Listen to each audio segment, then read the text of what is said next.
35.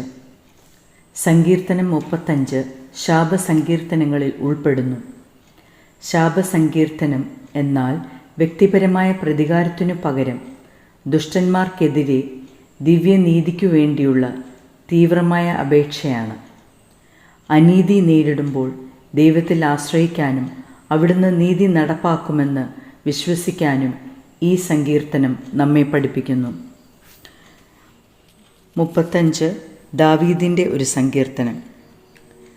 യഹോവേ, എന്നോട് വാദിക്കുന്നവരോട് വാദിക്കണമേ, എന്നോട് പൊരുതുന്നവരോട് പൊരുതേണമേ.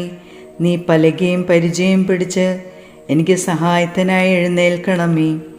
നീ കുന്തമൂരി എന്നെ പിന്തുടരുന്നവരുടെ വഴി അടച്ചു കളയണമേ. ഞാൻ നിന്റെ രക്ഷയാകുന്നു എന്ന് എൻ്റെ പ്രാണനോട് പറയണമേ. എനിക്ക് ജീവഹാനി വരുത്തുവാൻ നോക്കുന്നവർക്ക് ലജ്ജയും അപമാനവും വരട്ടെ. എനിക്ക് അനർത്ഥം ചിന്തിക്കുന്നവർ പിന്തിരിഞ്ഞ് നാണിച്ചു പോകട്ടെ. അവർ കാറ്റിനു മുമ്പിലെ പതിർ പോലെയാകട്ടെ. യഹോവയുടെ ദൂതൻ അവരെ ഓടിക്കട്ടെ.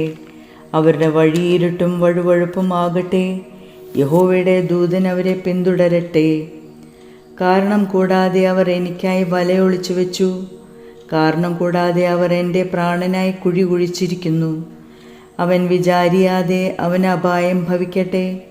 അവൻ ഒളിച്ചു വെച്ച വലയിൽ അവൻ തന്നെ കുടുങ്ങട്ടെ. അവൻ അപായത്തിൽ അകപ്പെട്ടു പോകട്ടെ. എൻ്റെ ഉള്ളം യഹോവയിൽ ആനന്ദിക്കും, അവൻ്റെ രക്ഷയിൽ സന്തോഷിക്കും. യഹോവേ, നിനക്ക് തുല്യനാർ? എളിയവനെ തന്നിലും ബലമേറിയവൻ്റെ കയ്യിൽ നിന്നും, എളിയവനും ദരിദ്രനുമായവനെ കവർച്ചക്കാരൻ്റെ കയ്യിൽ നിന്നും നീ രക്ഷിക്കുന്നു എന്ന് എൻ്റെ അസ്ഥികളൊക്കെയും പറയും. കള്ളസാക്ഷികൾ എഴുന്നേറ്റു ഞാൻ അറിയാത്ത കാര്യം എന്നോട് ചോദിക്കുന്നു. അവർ എനിക്ക് നന്മയ്ക്കു പകരം തിന്മ ചെയ്ത് എൻ്റെ പ്രാണന് അനാഥത്വം വരുത്തുന്നു. ഞാനോ അവർ ദീനമായി കിടന്നപ്പോൾ രട്ടുടുത്തു. ഉപവാസം കൊണ്ട് ഞാൻ ആത്മതപനം ചെയ്തു. എൻ്റെ പ്രാർത്ഥന എൻ്റെ മാർവിടത്തിലേക്ക് മടങ്ങി വന്നു. അവൻ എനിക്ക് സ്നേഹിതനോ സഹോദരനോ എന്ന പോലെ ഞാൻ പെരുമാറി. അമ്മയെക്കുറിച്ച് ദുഃഖിക്കുന്നവനെ പോലെ ഞാൻ ദുഃഖിച്ചു കുനിഞ്ഞു നടന്നു. അവരോ എൻ്റെ വീഴ്ചയെങ്കിൽ സന്തോഷിച്ച് കൂട്ടം കൂടി.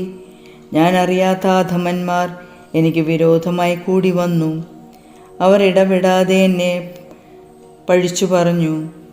അടിയന്തരങ്ങളിൽ കോമാളികളായ വഷളന്മാരെ പോലെ അവർ എൻ്റെ നേരെ പല്ലുകടിക്കുന്നു.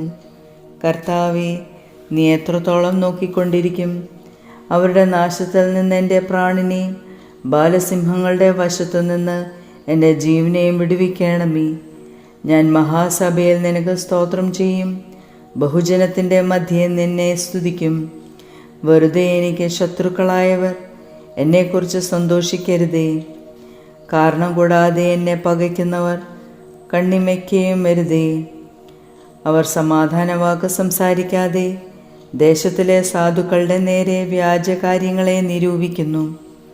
അവർ എൻ്റെ നേരെ വായ് പിളർന്നു.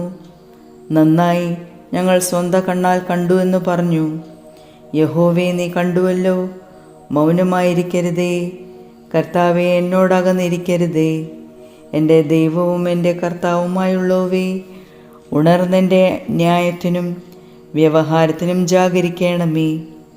എൻ്റെ ദൈവമായ യഹോവേ, നിൻ്റെ നീതി പ്രകാരം എനിക്ക് ന്യായം പാലിച്ചു തരണമേ. അവർ എന്നെക്കുറിച്ച് സന്തോഷിക്കരുതേ. അവർ തങ്ങളുടെ ഹൃദയത്തിൽ നന്നായി, ഞങ്ങളുടെ ആഗ്രഹം സാധിച്ചു എന്ന് പറയരുതേ. ഞങ്ങൾ അവനെ വിഴുങ്ങിക്കളഞ്ഞു എന്നും പറയരുതേ. എൻ്റെ അനർത്ഥത്തിൽ സന്തോഷിക്കുന്നവർ ഒരുപോലെ ലജ്ജിച്ച് ഭ്രമിച്ചു പോകട്ടെ. എൻ്റെ നേരെ വമ്പ് പറയുന്നവർ ലജ്ജയും അപമാനവും ധരിക്കട്ടെ. എൻ്റെ നീതിയിൽ പ്രസാദിക്കുന്നവർ ഘോഷിച്ചാനന്ദിക്കട്ടെ. തൻ്റെ ദാസൻ്റെ ശ്രേയസിൽ പ്രസാദിക്കുന്ന യഹോവ മഹത്വമുള്ളവൻ എന്നിങ്ങനെ അവർ എപ്പോഴും പറയട്ടെ. എൻ്റെ നാവ് നിൻ്റെ നീതിയെയും നാളെല്ലാം നിൻ്റെ സ്തുതിയെയും വർണ്ണിക്കും. ദൈവമേ, സ്തുതി നിനക്ക് യോഗ്യമാവുന്നു. ബാരക്കുമോൻ.